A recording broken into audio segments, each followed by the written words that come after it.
বাবা সবসময় পিছিয়ে থাকে, জানি না কেন। মা 9 মাস বহন করেন, বাবা 25 বছর ধরে বহন করেন। উভয়ই সমান, তবুও কেন বাবা পিছিয়ে আছেন তা জানেন না।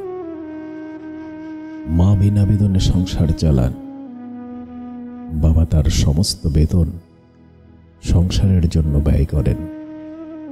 উভয়ের প্রচেষ্টাই সমান, তবুও কেন বাবা পিছিয়ে আছেন তা জানেন না। মা আপনার যা ইচ্ছা তাই রান্না করেন, বাবা আপনি যা চান তা কিনে দেন।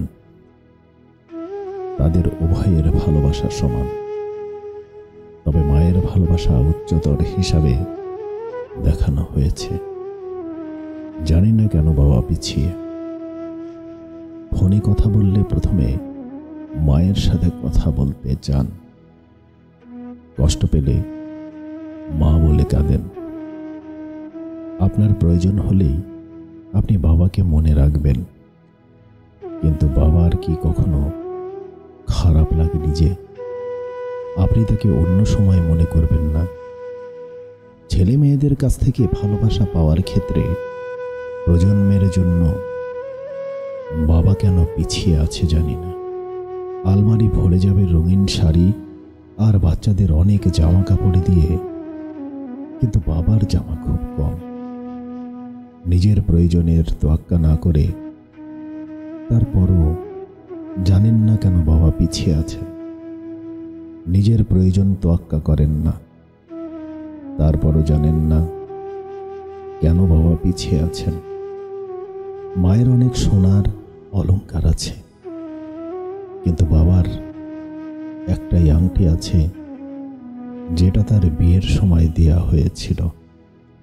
তবুও মা কম গহনা নিয়ে অভিযোগ করতে পারেন, আর বাবা করেন না।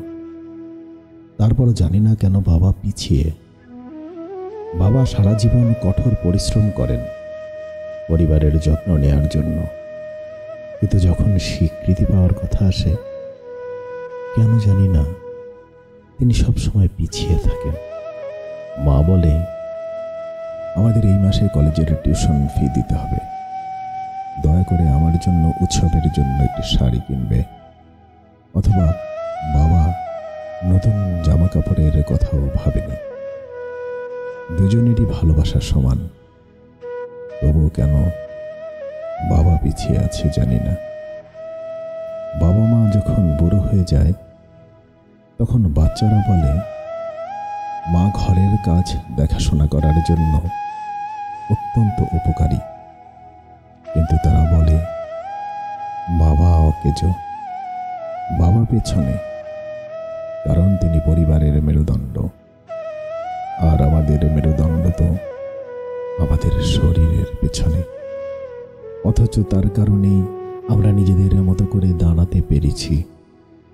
সম্ভবত এই কারণেই তিনি পিছিয়ে আছেন।